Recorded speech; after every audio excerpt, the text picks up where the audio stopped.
Hi everyone, I want to talk about screencast-o-matic today, which is a free online screen recorder. It records your computer screen, your voice, and your webcam as well if you want to. It's very handy for making a tutorial or demonstrating how to do something on the screen. If you go to Screencast-o-matic's website, you'll see that it has a built-in recorder now where you can record straight from a web page rather than use the application. It's typically more reliable if you download the application though, so we're going to do that today. So in order to do this, you need to navigate to screencast-o-matic.com/download. You can see the address right here.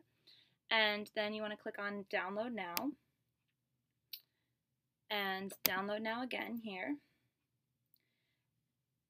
And it's currently downloading down here. And so as soon as it's finished, you're going to open the file. And you are going to want to drag Screencast-o-matic into your Applications folder. And I actually already have it in there because I've done this before, so I'm just going to say replace, so it's the most recent version of it. And so then you can open up your Applications folder and you will see Screencast-o-matic right in here. If you want to, drag it into your dock down here so that it always appears. And so you can open it up right up from there. You'll get this window the first time you open it and just click OK. And so then you will see the application pop up, and you want to use the free recorder today. So we have the application open now, and so here's where you can choose if you want just your screen to record, if you want just your webcam to record, or if you want both, where the webcam will show up as a small box. You also have a reminder here, the max time for the free recorder is 15 minutes.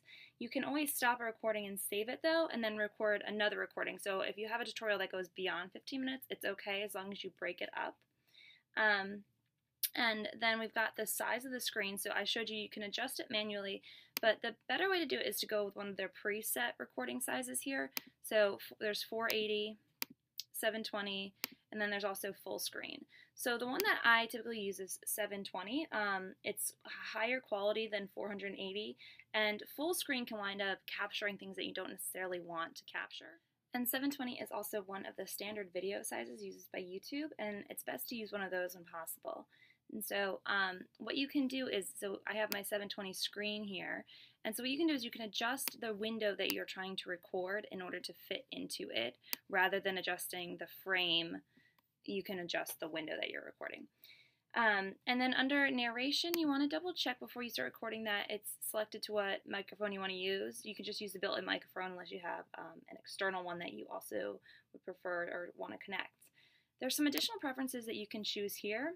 The pause hotkey means that if you press this instead of pressing the pause button on Screencast-o-matic, you can use this in order to pause your recording. And so I would leave that on unless it bothers you for any reason. You can choose if you want there to be a countdown before you start recording, if you're recording the webcam, if you want it to show up. And so those are just additional options that you can choose from. Now you're ready to make your recording, and so when you click record, you'll see that you get the countdown here, and now it's recording anything that is within the recording area here. And so you can pause it, and then if you just need to look at your notes again, you can continue right away and it will keep going. Or you can also trash it if you decide you didn't like what you just recorded, or if you're happy with it, you can press done. And it will show you your recording here so that you can watch it. And you'll notice when you go to watch it, And now it's recording anything. you can see that there's this yellow circle here, and that you don't see when you're recording, but it helps your audience to know where your mouse is while you're going through a tutorial. After you're done, you can then either redo it here or cancel.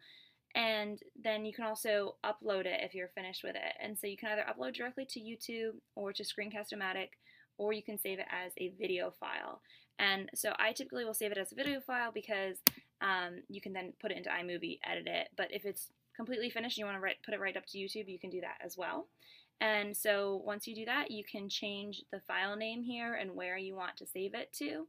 And then you can download it and publish it. Hope you have found this helpful and that you can better use Screencast-o-matic now. Thanks for watching.